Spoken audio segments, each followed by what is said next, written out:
संसद भवन के बगल की एक मस्जिद में समाजवादी पार्टी नेताओं की बैठक पर सियासत अभी शांत भी नहीं हुई थी कि ठीक उसकी अगली रात को जमीयत उलेमाए हिंद की सियासी डिनर डिप्लोमेसी की तस्वीरों ने और सियासी गलियारों में हलचल मचा दी। मौलाना महमूद मदनी की तरफ से दिल्ली के एक 5 सितारा होटल में आयोजित इस सियासी बैठक में मुसलमानों के मुद्दों पर सियासी रोटियां सेकने की स्क्रिप्ट तैयार की गई। इस बैठक में भी सपा और कांग्रेस के सांसदों के अलावा कई विपक्षी पार्टियों के नेताओं ने अपनी मौजूदगी दर्ज कराई। बिहार में चुनावी मौसम के बीच हुई ये मीटिंग कई संदेश देती है, मतलब चुनावी बिसात पर मुस्लिम सबके खास बन गए हैं। इस बैठक में सपा सांसद जियाउर रहमान बर्क, सपा सांसद मुहिबुल्लाह नदवी, सपा सांसद इकरा हसन, सपा के ही हरेंद्र मलिक, समाजवादी पार्टी के नेता एसपी सिंह पटेल, कांग्रेस सांसद इमरान मसूद, कांग्रेस के ही इमरान प्रताप गढ़ी, नेशनल कॉन्फ्रेंस से आगा रहुल्ला मेहंदी और मियां अल्ताफ जैसे बड़े नेता पहुंचे। मीटिंग मुद्दा बस यही था कि देश में नफरती एजेंडे को विपक्ष आगे बढ़ाए और मुसलमानों के वोट बैंक को अपने पाले में करे। और इसलिए कहानी ये गढ़ी गई कि बैठक में मुसलमानों के मौजूदा हालात को लेकर चिंता जाहिर की गई। मुस्लिम समुदाय के खिलाफ बढ़ती हिंसा और नफरत की घटनाओं पर गंभीर चर्चा हुई, जैसे असम में बुलडोजर की कार्रवाई का मुद्दा, देश में होने वाली हेट स्पीच और हेट क्राइम, बिहार में SIR प्रक्रिया, जातिगत जनगणना, फिलिस्तीन का मुद्दा। बैठक से बाहर निकलने के बाद सभी नेताओं ने एक सुर में मुसलमानों पर अत्याचार का पुराना राग अलापा और सरकार को घेरने वाली पॉलिटिक्स, मतलब मुस्लिम वोट बैंक को लेकर देश में गजब की सियासत हो रही है। किस तरह से जो है हम अपनी इस देश की जो खूबसूरती है, जो देश की एकता है, और उसको हम किस तरह से बचा सकते हैं, क्योंकि जो इस टाइम हालात हैं प्रदेश और देश के अंदर, और जो हालात बनते जा रहे हैं वो राजनीति की वजह से, वो चीज़ नहीं होनी चाहिए। राजनीति एक अपनी अलग जगह है और देश अपना अलग है। सारे इश्यूज पे डिस्कशन हुआ। देश में जो भी हेट क्राइम बढ़ रहा है, खासतौर से माइनॉरिटीज को जिस तरह टारगेट किया जा रहा है, उन तमाम इश्यूज पे डिस्कशन हुआ। एक दिन पहले संसद भवन के बगल की मस्जिद में समाजवादी पार्टी नेताओं की इस तस्वीर पर सियासी हंगामा मचा था। मस्जिद में अखिलेश यादव की पार्टी के नेताओं के साथ बैठक की इस तस्वीर को लेकर बीजेपी ने मुद्दा बनाना शुरू कर दिया। बीजेपी अल्पसंख्यक मोर्चा ने तस्वीर जारी कर आरोप लगाया है अखिलेश यादव ने इस मस्जिद को अघोषित सपा कार्यालय बना दिया है। जो मस्जिद के आदाब हैं, जो इबादत गाह के कोड ऑफ कंडक्ट हैं, वो भी याद नहीं रहा। किस प्रकार से वहाँ पर श्रीमती डिम्पल यादव जी बैठी हुई हैं, उनके सर पर दुपट्टा नहीं है, और किस प्रकार से वहाँ लोग हंसी मजाक कर रहे हैं। ये बिल्कुल इस्लाम के भावनाओं को आहत करने वाला है। भारतीय जनता पार्टी और संख्यक मोर्चा ने भी ये तय किया है कि हम भी वहाँ जाएंगे, हम भी उस मस्जिद में 25 तारीख को जुमे के बाद हम अपनी बैठक करेंगे, और फिर हमारी बैठक राष्ट्रगीत वंदे मातरम से शुरू होगी और राष्ट्रगान पे ख़त्म होगी। फिर मरसिया मत गाना, फिर छाती मत पीटना। जिस प्रकार का कृत्य करते हैं उनका संविधान पर भरोसा ही नहीं है। हमेशा वो नमाजवादियों की बात करते हैं, और इसी वजह से उन्होंने अपनी परंपरा को आगे बढ़ाने का काम किया। वो दर्शाने की कोशिश कर रहे हैं इंडी गठबंधन में होड़ लगी हुई है, मुसलमानों के करीबी कौन, मुसलमानों का सबसे बड़ा पैरोकार कौन। बीजेपी धर्म को हथियार नहीं बनाती है। समाजवादी पार्टी का चरित्र सदा से हिंदू विरोधी रहा है। अखिलेश यादव से भी मस्जिद में जाने को लेकर सवाल किया गया तो अखिलेश ने इसे आस्था से जोड़ा। अखिलेश कह रहे हैं कि जो आस्था जोड़ती है उसके साथ है। अखिलेश बीजेपी पर धर्म और नफरत की राजनीति करने का आरोप लगा रहे हैं। जो आस्था जोड़ने का काम करते हैं हम उसके साथ हैं। बीजेपी को यही तकलीफ है कि कोई जुड़े नहीं, दूरियां बनी रहें। क्या ये कहा जा सकता है कि लातों के भूत बातों से नहीं मानेंगे? कहावत किसके लिए कही जा रही है? तो ये नेगेटिविटी है कि हम भाईचारा जोड़ने वाली नेगेटिविटी है। हम लोग जोड़ने की राजनीति करते हैं। अब बीजेपी के कहने से, अब बीजेपी को मीठे से तकलीफ होगी तो मीठा छोड़ देंगे? बीजेपी कहेगी नमकीन खाइए तो नमकीन खाएंगे क्या? तो बीजेपी क्या कर रही है? बीजेपी को आप भी जानते हो, बीजेपी को आप सब जानते हो। बीजेपी का हथियार ही धर्म है। दूसरी तरफ RSS प्रमुख मोहन भागवत दिल्ली स्थित हरियाणा भवन में ऑल इंडिया इमाम संगठन की बड़ी बैठक में हिस्सा ले रहे हैं। अखिल भारतीय इमाम संगठन AIIO भारत के इमामों का प्रमुख संगठन है। आज के बैठक का प्रमुख एजेंडा इमामों के बीच एकता और सहयोग को बढ़ावा देना, क्योंकि RSS कोई सियासी दल नहीं है, मकसद समाज सेवा का है। लेकिन सवाल जो विपक्ष की डिनर डिप्लोमेसी पर उठ रहे हैं कि आखिर वो ऐसी बैठकें कर क्या संदेश देना चाहता है। Bureau report, times now, Navbharat. सवालों का ब्रह्मास्त्र यह है कि टूटा हुआ हिंदू प्लस मुसलमान विपक्ष के टारगेट पर है और एकजुट हिंदू और बचे हुए मुसलमानों को क्या सत्ता पक्ष अपने खेमे में लाने की कोशिश कर रहा है। आज इसी पर बात करेंगे। हमारे साथ मोहम्मद फैज खान, राष्ट्रीय संयोजक राष्ट्रीय मुस्लिम मंच के हैं। रतन शारदा, राजनीतिक विश्लेषक हमारे साथ हैं। डॉक्टर एसके दत्ता, राजनीतिक विश्लेषक हमारे साथ जुड़ जाएंगे थोड़ी देर में। अखिलेश कटियार, समाजवादी पार्टी के प्रवक्ता हमारे साथ हैं। जगदीश शर्मा जी हैं, कांग्रेस के नेता हमारे साथ। और राजीव रियाज प्रतापगढ़ी AIMIM से हमारे साथ हैं। आप सभी का बहुत बहुत स्वागत है। लेकिन अखिलेश जी, सबसे पहला सवाल मेरा आपसे कि आपके सांसद ने कहा कि हेट क्राइम, मुसलमानों के प्रति अत्याचार जो बढ़ रहा है देश में, जिसका राजनीति से सीधा सीधा कनेक्शन है, इसलिए जरूरी ये बैठक हुई। तो बैठक मुसलमानों के खिलाफ हुए अत्याचार को लेकर थी या मुसलमानों के साथ साथ हिंदुओं को आप लोग जोड़ रहे हैं पीडीए करके, और मुसलमान अगर इकट्ठा हो जाए तो सत्ता की बाजीगरी में आप लोग आगे निकल जाएंगे? इस सवाल पर था।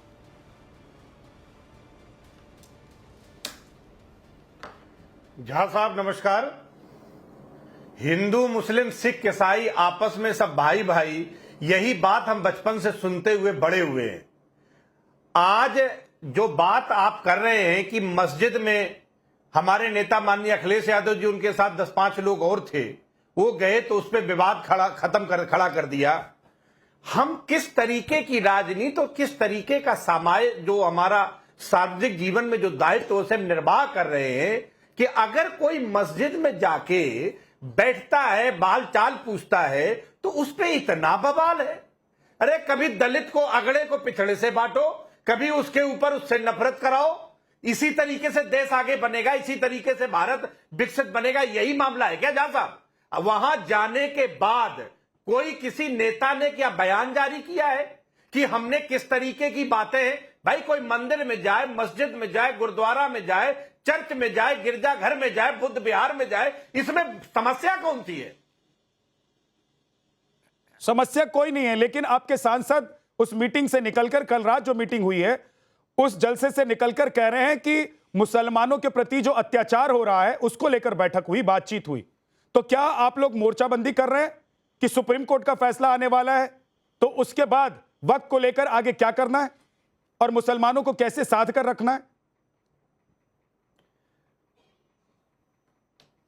झा साहब, अगर उस तरीके का कोई फैसला कहीं पे भी होगा तो उसकी जानकारी मीडिया को दी जाएगी। इसमें कयास लगाने की कयास की बात नहीं कर रहा हूं मैं अखिलेश जी। कोई आपके सांसद कह रहे हैं, समाजवादी पार्टी जी आपके सांसद कह रहे हैं कि जो बात हुई है उसको बता रहे हैं। में जो बात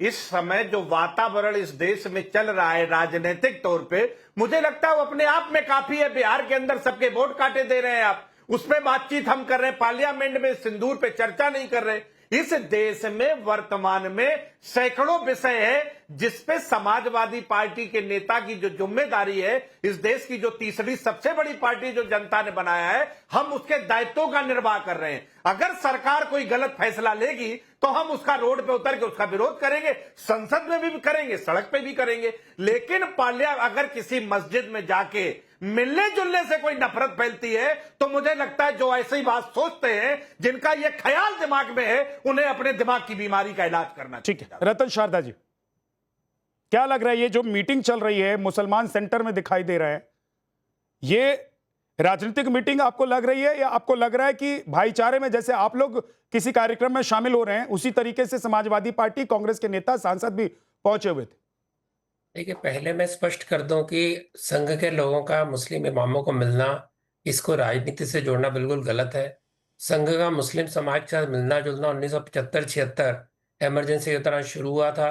उसी समय सरसंघ चालकों ने को मिलना शुरू किया था और उनको कोई राजनीति बात होती ही नहीं, इसलिए उसको राजनीति से जोड़ना गलत है। इलेक्शन आते हैं जाते हैं, लेकिन समाज को इकट्ठा रखना संघ का उद्देश्य। अब कहते हैं इनके ऊपर, ये कहते हैं मस्जिद में जाके क्या बवाल मच गया। बिल्कुल नहीं, मस्जिद में गए, उनका स्वागत है, लेकिन मंदिर में जाने में उनको कष्ट है। राम मंदिर के बारे में ताने मारते हैं, कुंभ मेले के बारे में ताने मारते हैं और बताते हैं कि हिंदू जो है उसको बांटा जाए, पीडीए किया जाए। ये सारा जो प्रकार है जिसके आप हिंदुओं को टारगेट करते हैं, उनका मजाक उड़ाते हैं, लेकिन मुसलमानों के जाना आपको अच्छा लगता है। दोनों जगह जाइए ना, समान रूप से, ये है वो सेक्युलरिज्म है। आप एक ही पक्ष को लगातार साथ में लेंगे, दूसरे को काटेंगे, ये सही है। जो आप कह रहे हैं कि मुस्लिम त्रस्त है, सारी न्यायपालिका मुस्लिम के प्रति सहिष्णुतावादी है, सारे कानून मुस्लिमों के प्रति सहिष्णुतावादी है, सारे आज तक जो गवर्नमेंट के जो भी सारे जो प्रोग्राम है सारे के सारे माइनॉरिटी के फेवर में है। तो आपको लगता है त्रस्त है वो लोग, और आपको हिंदू त्रस्त नहीं लगता? कश्मीरी हिंदू के बारे में कभी एक शब्द आपके समाजवादी नेताओं ने नहीं कहा? बंगाली मुस्लिम मारे जा रहे हैं उसके बारे में एक सवाल आपने नहीं कहा? बंगाल में जरा इसके बारे में एक शब्द आपके मुंह से नहीं निकला? दक्षिण के अंदर जो हिंदू डेंगू है और मलेरिया है उसको खत्म करना चाहिए, आपके सहयोगी पार्टी कह रहे हैं, उनके बारे में कभी नहीं कहा? वहां के मंदिरों पे कब्जा हो रहा है उसके बारे में कभी भी नहीं कहा? वहां के पैसों का दुरुपयोग सरकारें कर रहे हैं उसके बारे में कुछ नहीं कहा? तो आपका जो एक पक्षीय जो सारा प्यार है उसको वो लोगों को चुभता है, आपका मुसलमानों के यहाँ जाना नहीं चुभता। तो बहुत बड़ा फर्क, कृपया आप लोग समझे। इसने दौड़ते दौड़ते कह दिया ऑपरेशन सिंदूर पे चर्चा नहीं करी सरकार। अरे भैया, तारीख पक्की हो गई, दिन पक्का हो गया, घंटे पक्के हो गए, कितने घंटे चर्चा होगी? आप चर्चा शुरू होने के पहले ही लोकसभा बंद करना चाहते हैं, राज्यसभा बंद करना चाहते हैं, आपको कोई कार्रवाई करने नहीं देती। जितनी बार लोकसभा होती है मैं फिर लौट कर आपके पास आऊंगा। चला के खत्म कर देते हैं। अखिलेश कटियार जी, आप जवाब देना चाहते हैं? संक्षेप में जवाब दीजिएगा सर, फिर बाकी मेहमानों के पास जाऊंगा। जगदीश शर्मा जी के पास। मैं 30 सेकेंड, सैफई में भगवान शिव का कितना बड़ा मंदिर बना ये आपको जानकारी है? कुंभ में मानिए अखिलेश यादव जी गए या नहीं गए ये आप जानते हैं? और जो दलित और पिछड़ों के बीच में तो बांटने का काम आपने कुंभ के बारे में रोज क्या कहा? मैं हर बहस में था। आप लोगों ने जो कुंभ का मजाक उड़ाया, मैं हर बहस में था। राम मंदिर के बारे में जो कुछ आप लोगों ने कहा, मैं हर बहस में था। आज मत बताइए कि आपने जाकर स्नान कर लिया। ऐसे नकली हिंदू नहीं चाहिए में जो मंदिर बना भगवान शिव का, लेकिन हम हिंदू नहीं है ना, हम दलित पिछड़े, कांग्रेस का दलित पिछड़े आपके नजर में हिंदू नहीं है। जो गए उनको आप हमारी चोटी काटोगे, आप हम पे पेशाब कराओगे, आप हमें नीच कहोगे, अखिलेश जी का घर गंगा जल से धोगे, अखिलेश जी को मंदिर में नहीं घुसने देते हो। ऐसे हम हिंदू हैं? आप तो हिंदू में अकेले हिंदू का ठेका तुम्हारे पास है। तुमने मुसलमानों का ठेका लिया, हमने हिंदू का लिया कि नहीं पता नहीं मुझे ना। हिंदू की आपको सारा दर्द मुसलमानों का दिखता है, आपको कभी हिंदू का कोई दर्द, कोई संवेदना आपको दिखी नहीं। आपको लव जिहाद दिखा नहीं, आपको हिंदू मारे जा रहे देखा नहीं, दंगे शुरुआत आप लोग देखा नहीं। आपने देखा कि आपने आपकी एक आंख बंद रहती है हमेशा। बात सुनिए थोड़ा सा, आप एक आंख बंद करके जब तक देखें हम आपका विरोध करेंगे। आप कहते हैं कि ये कथा नहीं कर सकती है, इसे मुजरा करना चाहिए। देविका पटेल, मैंने जो कहा उसका जवाब दीजिए। मुझे किसी अरे गहरे नेता की बात नहीं करनी है। मैंने जो तथ्य रखे उसका जवाब दीजिए। आप फालतू में यहाँ पर अरे कह रहे तू कह रहे की बात मेरे से मत करिए। किसने कहा? मैंने आपको जो तथ्य पता है उसका जवाब दीजिए। ठीक है, आप अखिलेश कटियार जी हिंदू मानो शारदा साहब, अरे गहरे कोई नहीं होते, सब नागरिक है भारत के। ठीक है, जगदीश शर्मा जी, क्या आप लोगों को मुसलमानों को एकजुट करना इसलिए मुनासिब लग रहा है क्यों आप लोगों को लग रहा है कि भाई 2024 के बाद जो सियासी समीकरण बदले हैं, बीजेपी या एनडीए से हिंदू थोड़े कटे हुए दिखाई दे रहे हैं, तो हिंदू का वोट बैंक प्लस मुसलमानों का वोट बैंक और यह देश 2014 से पहले जैसी राजनीति में एक बार फिर से प्रवेश कर जाएगा? देखिए विद्यानाथ झा जी, सबसे पहले तो मैं बता दूं, ये हिंदू मुसलमान की राजनीति करना, धर्म की राजनीति करना संघ और भारतीय जनता पार्टी का काम है, हमारा नहीं है। मेरा नेता राहुल गांधी भारत का बेटा है, बिहार गंगा जमुना रोड का बेटा नहीं है, भारत का बेटा नंबर 1।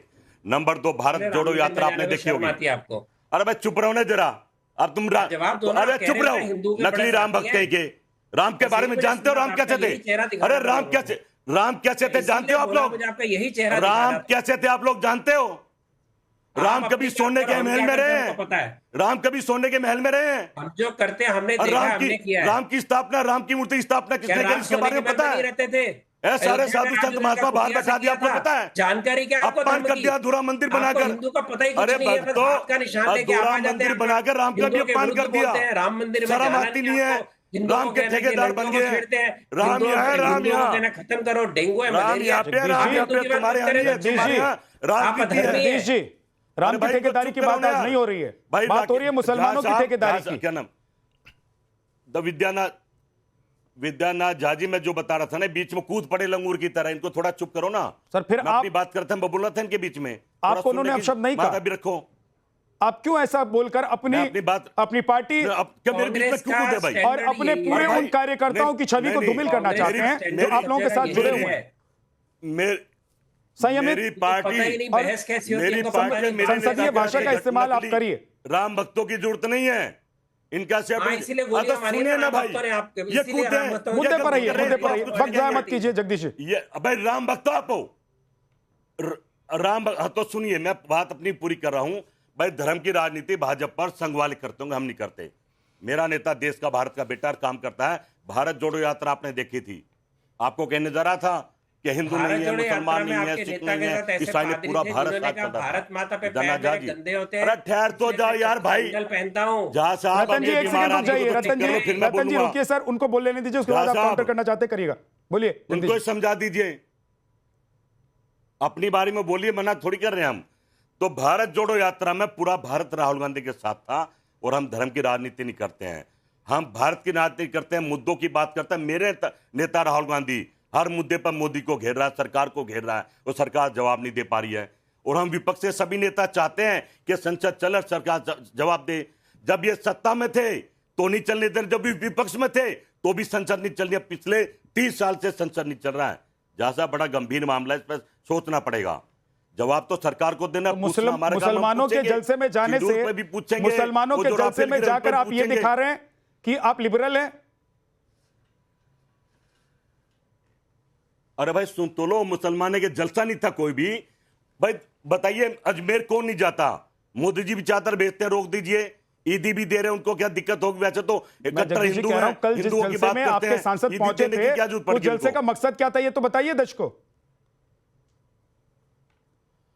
भाई मेरे सांसद हर जगह पहुंचेंगे जहां भारत के इंसान रहेंगे, जहां भारत के लोग रहेंगे, हर धर्म के लोग रहेंगे। हम धर्म की राजनीति नहीं करते हैं।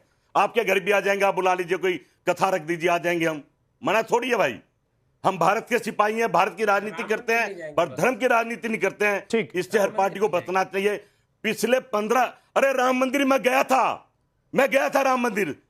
अब शर्मा लो थोड़ा बहुत, मैं खुद हो गया हूं राम मंदिर। आपका बॉस का, अरे राहुल का क्या लेना देना आपको? आप बीमार हो क्या? राहुल के पीछे पड़े हैं।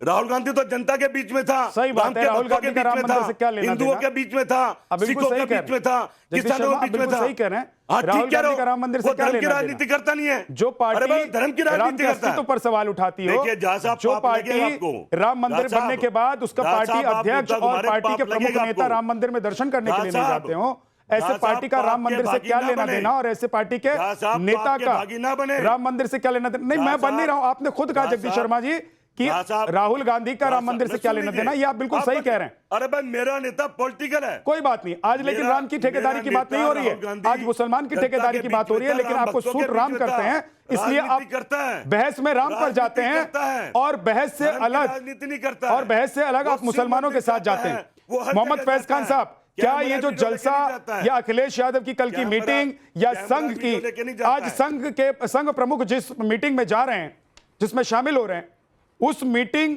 को सिर्फ इस नजरिए से देखा जाए कि मुसलमानों के जमातों ने अलग अलग जगहों पर बैठक बुलाई, मीटिंग बुलाई, और नेता पहुंचे और संघ के प्रमुख पहुंच गए?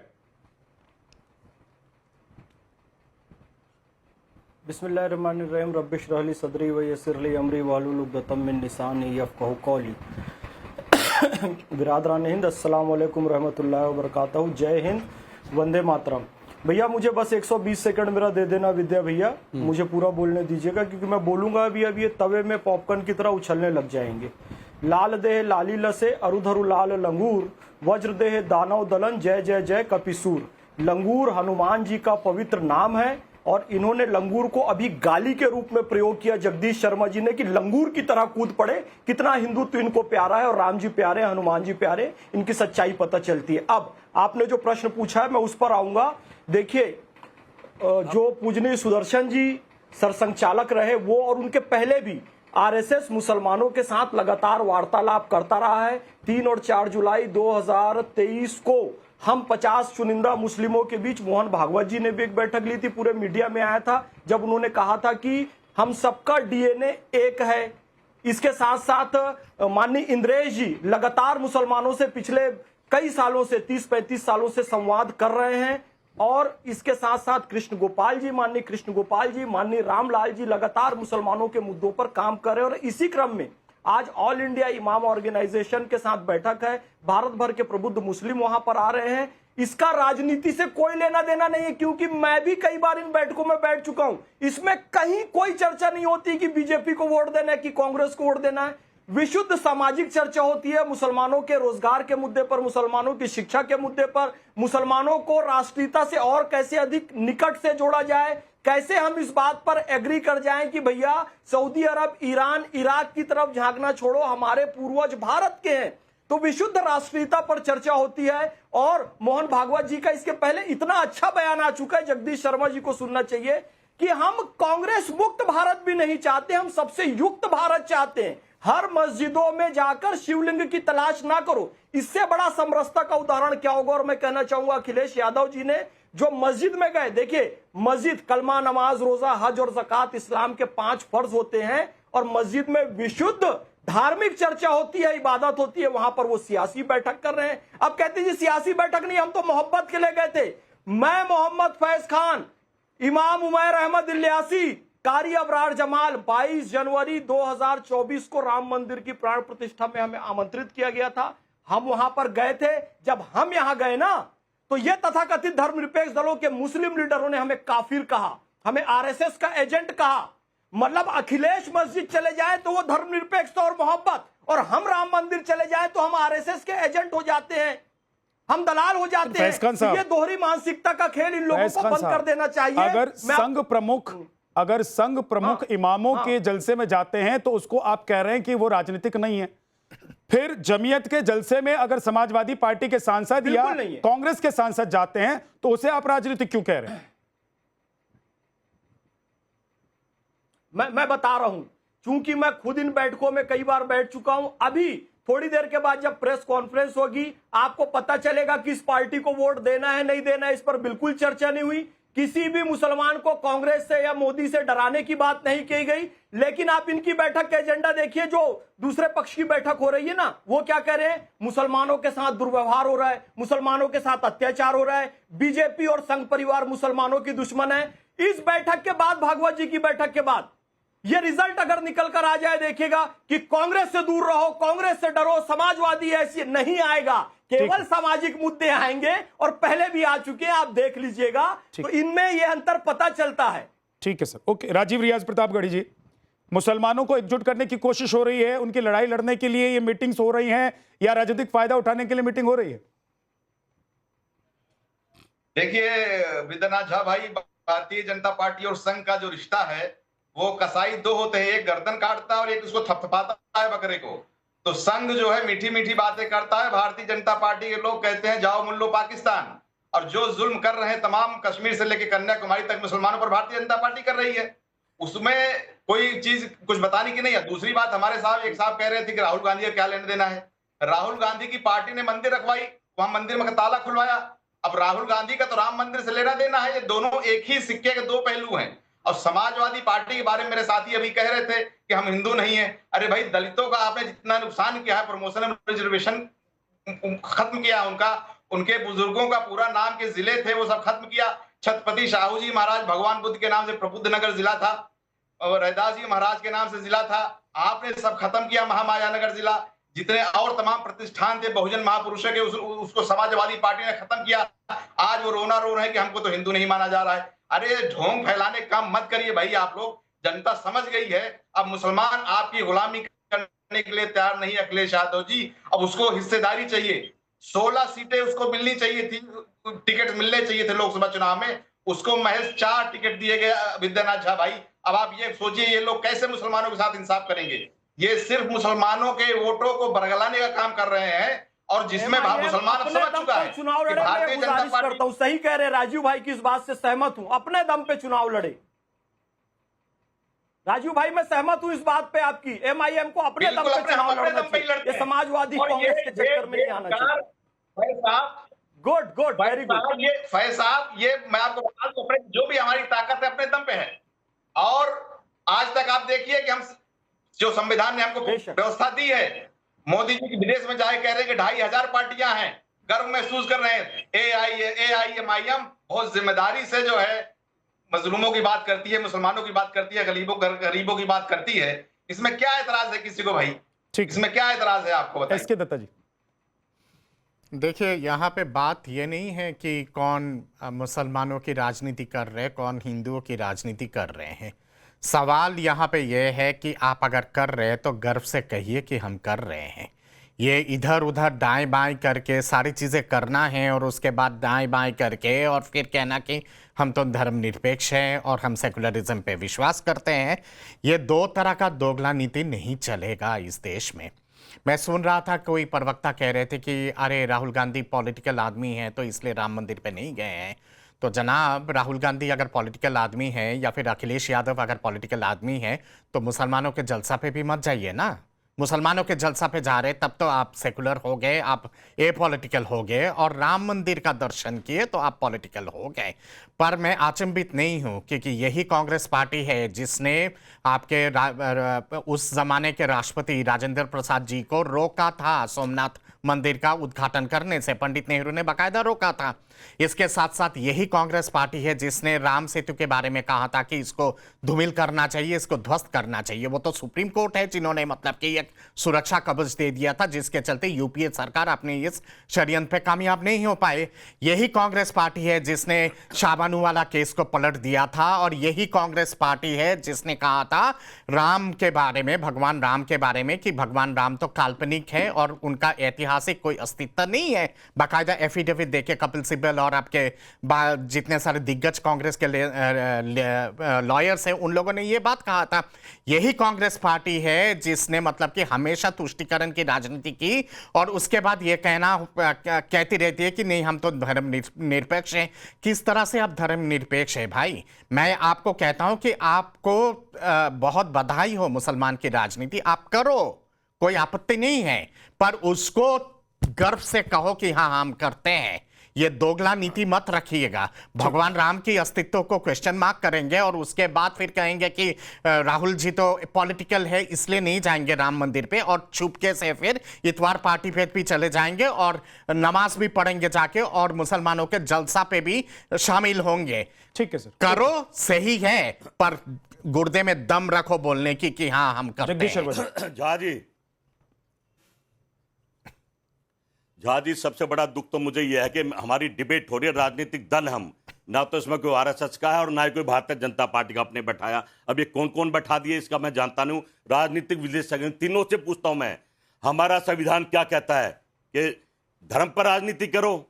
भाई इतना बता दो, कहता नहीं कहता। तुम तो आपने क्यों किया है धर्म पे राजनीति? शुरू से लेकर आपने क्यों किया है? आपने क्यों कहा था कि भगवान राम काल्पनिक है? आपने क्यों तोड़ने की कोशिश की थी राम सेतु को? आपने क्यों किया? उच्चतम न्यायालय ने 3 बार 4 बार आदेश दिए।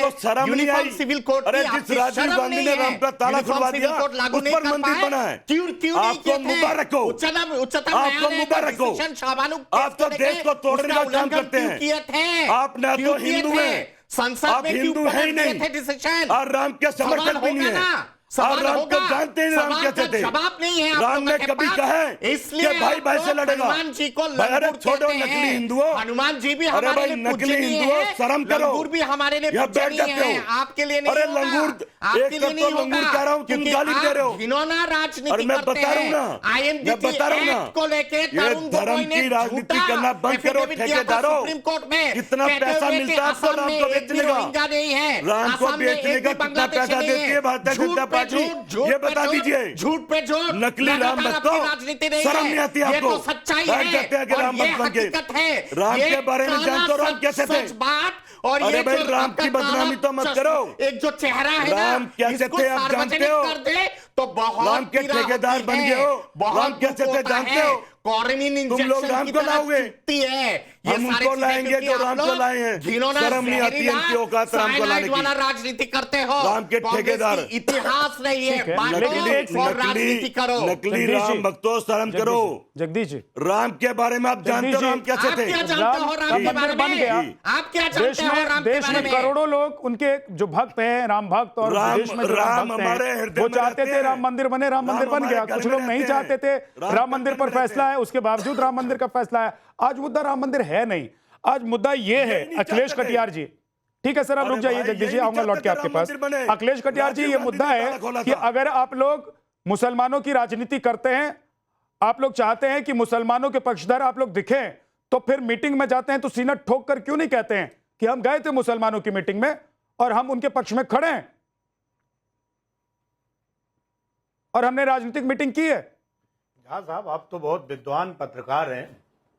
नहीं, ठीक है, हम संविधान की मूल भावना से देश की राजनीति करते हैं और उसमें देश के सभी नागरिक जिनको वोट का अधिकार है, अगर उनके साथ शोषण होगा, उनके अधिकार लूटे जाएंगे तो हम उसकी बात करेंगे। अभी मैंने बातचीत की थी पिछड़ों को लेके, दलितों को लेके, तो रतन जी कहते हैं कि ऐरी गहरी बात करो मत करो, ऐरो गहरों की बात मत करो। अब जो ये बैठ के रतन जी यहां दलित पिछड़ों को ऐरा गहरा कहते हैं, लेकिन ये इस देश के नागरिक हैं, इनका हक हकूक लूटा गया है, इनके अधिकारों पे डाका डाला गया है, हम तो उनकी आवाज उठाएंगे। मेरे नेता हमेशा पीडीए की बात करते हैं, दलित, पिछड़े, मुसलमान, अल्पसंख्यक, हिंदू, मुस्लिम, सिख, ईसाई, इस देश के सभी नागरिक हैं। जब सभी का विकास होगा तो ही भारत का विकास होगा। कान्हा जी के बारे में बात क्यों नहीं करते? यदुवंशी है ना, अपने आप को यदुवंशी कहते हैं। भगवान कृष्ण के बारे में बात क्यों नहीं करते हैं? दत्ता जी, उनका सवाल रतन शारदा जी से था। इन सब बात रतन शाह रुक जाइए, मैं नहीं चाहता हूं ये डिबेट डिरेल हो।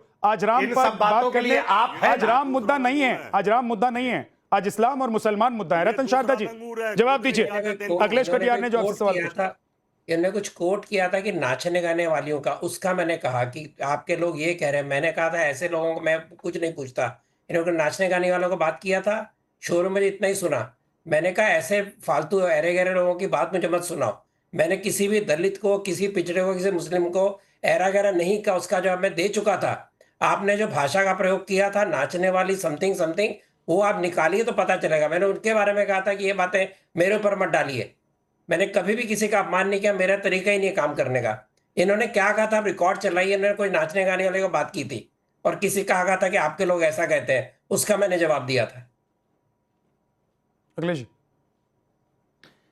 छत्तीसगढ़ की घटना है, यामिनी साहू कथावाचक थी, उनको ये कह के कथा करने से रोका गया कि तुम पिछड़ी जाति की हो, आप जाके मुजरा करो, कथा करने का अधिकार आपको नहीं है। ये बात मैंने कही है और ये रिकॉर्ड में है। गहरा कहा, मैं ऐसी बातों का बिल्कुल, लेकिन आपको क्योंकि वो पिछड़ी है, जिसने भी कहा पिछड़ी महिला चाहे जो मर्जी हो, जिस पार्टी का हो, इसको मैं निंदा करता हूं और ऐसे लोगों को मैं कहूंगा अरे गहरे। और मैंने उस नेता की निंदा की, क्या गलत किया उसमें? आपने कभी निंदा की अपने मुसलमान मित्रों की जिन्होंने कहा भारत माता डायन है? आपने भी कहा ऐसे किसी को कि जिसने कहा डेंगू मलेरिया, आपके मुझसे नहीं निकलेगा। साहब, दलित पिछड़े भारतीय जनता पार्टी की नजर में ऐरे ही गहरे, तो क्या रहना था, दलित पिछड़े ऐरे गहरे हैं, ये बात आपके बातों से समझ आती है। आपको पता चल गया ना भाई, हम समझ गए। देखिए पोल खोल ये अछूत कहे, इन्हें नीच कहे, इनका अपमान करें, नेता को गाली दी, मैंने इसको नहीं कहा। इनकी शादी में घोड़े पे न चढ़ने दे, ये हिंदू नहीं है, मुसलमानों का सबका। इनके ये तुम्हें हिंदू नहीं लगते आपको? तू कह रहा कहा मेरे लिए ऐसे नेता की कोई इज्जत नहीं है जो ऐसा बोलेगा। ये भारतीय जनता पार्टी का मूल चरित्र है। आपकी हिम्मत है तो किसी मौलाना को गाली देके देखिए, है आपकी हिम्मत? नहीं देंगे। बात समझ गया मैं। हम सिर्फ पादरी की बात नहीं करेंगे जिसका मैंने कहा कि भारत माता डायन है, आपने कभी उनके बारे में नहीं बात करेंगे। आपका नेता मौलाना को गाली भी दीजिए, उज्जवल निगम को हराया, सर संचालक बीजेपी के लोग मुसलमानों से बैठक भी कराइए, मुझे चलेगा, ये सुलह कराइए, यही चलता रहेगा। सुनिए टीवी के ऊपर उनका वीडियो है आपकी हिम्मत उससे सामना करने का, जिसने कहा कि उज्जवल निगम को हराया, अच्छा किया, अब इनका कोई काम न करे तो भी चलेगा कांग्रेस की, क्योंकि इसने टेररिस्टों को मरवाया था उज्जवल निगम ने, इसको हराना चाहिए था। ये आपकी भाषा है।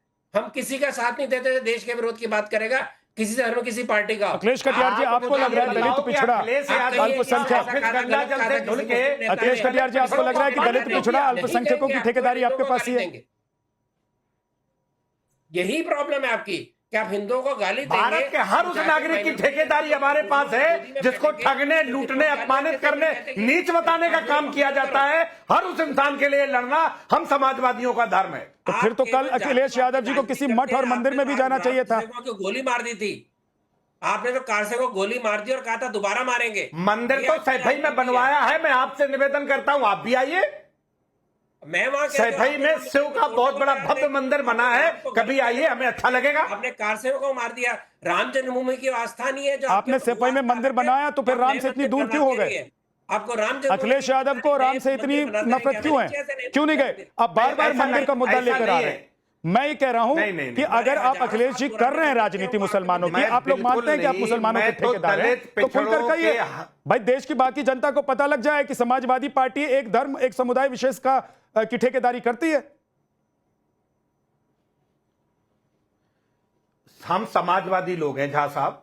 भारत के किसी भी जात, धर्म, संप्रदाय कि किसी भी व्यक्ति के अगर हक और हकूक पे ये सरकार डाका डालेगी, हम उसके लिए रक्षा के लिए खड़े होंगे। यही धर्म है हमारा। फैज खान साहब, आप सहमत हैं अखिलेश जी की बातों से?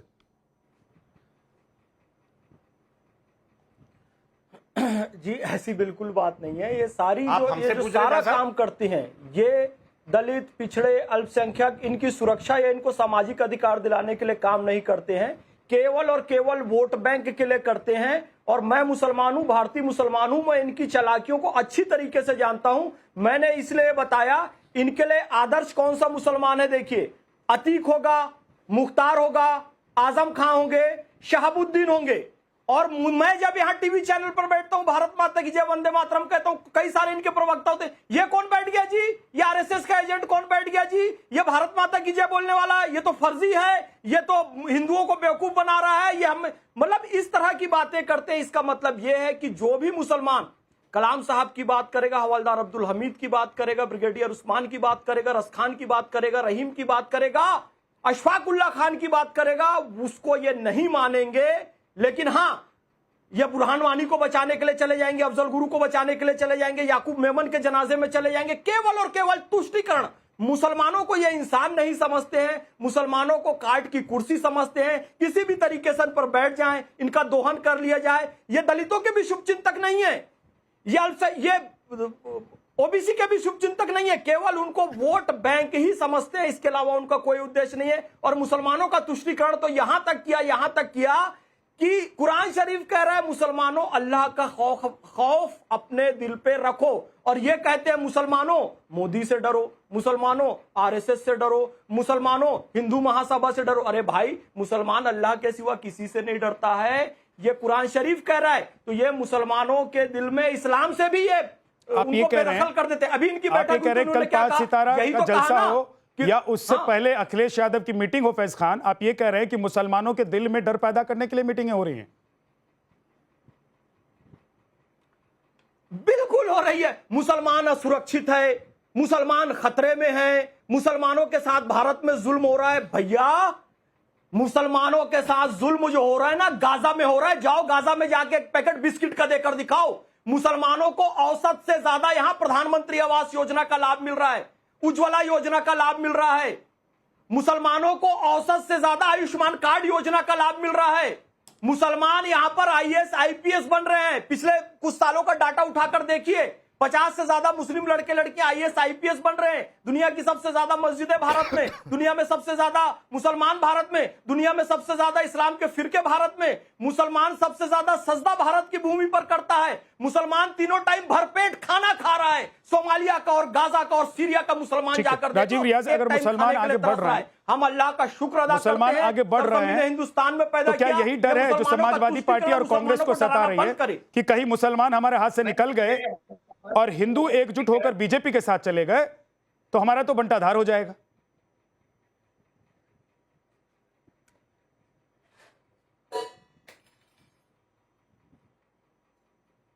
मुसलमान विरोधी हैं।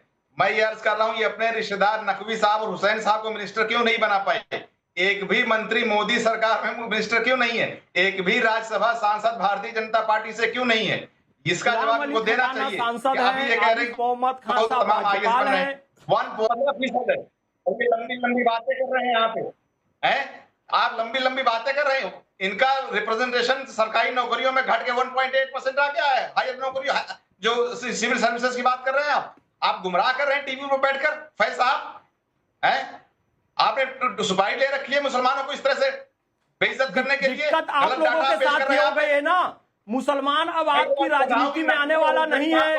मुसलमान अब समझदार होते जा रहे हैं। आप लोग की पॉलिसी बाबर वाली, एक हाथ में कुरान एक हाथ में तलवार, मोदी जी ने खत्म कर दी है। अब एक हाथ में कुरान रहेगा और एक हाथ में कंप्यूटर रहेगा, तो आपके अंदर तिलमिलाहट हो रही है। मुसलमान पढ़ेगा तो इनका बंधुआ मजदूर नहीं बनेगा, और बंधुआ मजदूर नहीं बनेगा तो इनको वोट नहीं देगा, और वोट नहीं देगा तो इनकी सरकार नहीं बनेगी। ये जीप घोटाले से लेकर कफन घोटाले से लेकर CWG घोटाला, 2G घोटाला, जीजाजी घोटाला कैसे करेंगे? आप मुसलमान आप लोगों की बातों में आने वाला नहीं है। एक बात आप हिंदी में समझ लीजिए, मुसलमान अब समझदार हो चुका है। मुसलमानों की बेहतरीन बात कर रहे हैं ना। एक मुख्यमंत्री बना देते, एक मंत्री बना देते। फैज साहब, कहीं आपने नहीं किया क्योंकि आप सच्चे दुश्मन हैं और आप कहीं और रहे हैं, हक किसी और का अदा कर रहे हैं। आप मुसलमानों को भड़काइए मत। आपको जो फायदा उठाना है भारतीय जनता पार्टी से उठाइए। वहाद ओवैसी, सलाहुद्दीन ओवैसी, अकबरुद्दीन ओवैसी, असदुद्दीन ओवैसी नहीं बनेगा। इस बार कोई दलित बनेगा, इस बार कोई पिछड़ा बनेगा, इस बार कोई आदिवासी बनेगा। ऑल इंडिया मजलिस इत्तेहादुल मुस्लिमीन का अध्यक्ष इस बार कोई दलित बनेगा, पिछड़ा बनेगा, आदिवासी बनेगा। खत्म करो वो परंपरा कि अब्दुल वहाद ओवैसी बनेगा, सलाहुद्दीन ओवैसी बनेगा, असदुद्दीन ओवैसी बनेगा, अकबरुद्दीन ओवैसी बनेगा। नहीं, इस बार उदित राज को बनाइए आप MIM का अध्यक्ष। दलितों को उनका सम्मान दीजिए, उनका अधिकार दीजिए। फैज खान साहब, जिस पार्टी के नाम में ही मुस्लिमीन है, जिस पार्टी के नाम में ही मुस्लिमीन है, वो किसी दलित या किसी पिछड़े को कैसे अपना अध्यक्ष बना सकते हैं? क्लियरिटी के साथ उनकी पार्टी और उनकी पार्टी के नेता मुसलमानों की राजनीति करते हैं। अच्छी बात तो यह है कि असदुद्दीन ओवैसी हो, चाहे अकबरुद्दीन ओवैसी हो, चाहे राजीव रियाज प्रतापगढ़ी बैठे हो जो इस वक्त हमारे साथ, ये खुलकर कहते हैं कि मुसलमानों की राजनीति करते हैं। लेकिन क्या SK दत्ता जी, समाजवादी पार्टी और कांग्रेस मुसलमानों की राजनीति करती है, मुसलमानों का ठेकेदार खुद को समझती है, लेकिन खुलकर बोलने से डरती है, क्योंकि उसको हिंदुओं का भी वोट चाहिए। बिल्कुल, खुल के बोलने से भी डरती है। और उसके साथ साथ अभी तक समाजवादी पार्टी, कांग्रेस पार्टी, तृणमूल कांग्रेस, तमाम जितने सारे पार्टी हैं, इन लोगों ने मुसलमानों का भी नकली राजनीति किया है। इनके जो आंसू टपकाना होता है और मुसलमानों के लिए जो दर्द दिखाते हैं ना, वो एक्चुअली नकली DNA है मुसलमानों के प्रति। साचार कमेटी की रिपोर्ट जब UPA सरकार के दौरान आई, इन्होंने लागू नहीं किया और ना ही लागू करते। ये तो केवल मुसलमानों को बंधुआ मजदूर की तरह इस्तेमाल करते हैं और उसके बाद गुमराह करते हैं, शिक्षा नहीं देते हैं, ढंग का खाना नहीं देते हैं, चाहते हैं कि बॉन्डेड लेबर की तरह रहे और इनकी पैरों तले रहे। बहुत बहुत शुक्रिया आप सभी का। अब तय मुसलमानों को करना है कि डर की राजनीति के ट्रैप में फंसना है, या मुसलमानों को आगे कौन सी पार्टी, कौन सा नेता, कौन से लोग ले जा रहे हैं, उनके साथ मिलकर बैठना है, मीटिंग करनी है और मुसलमानों की बात करनी है।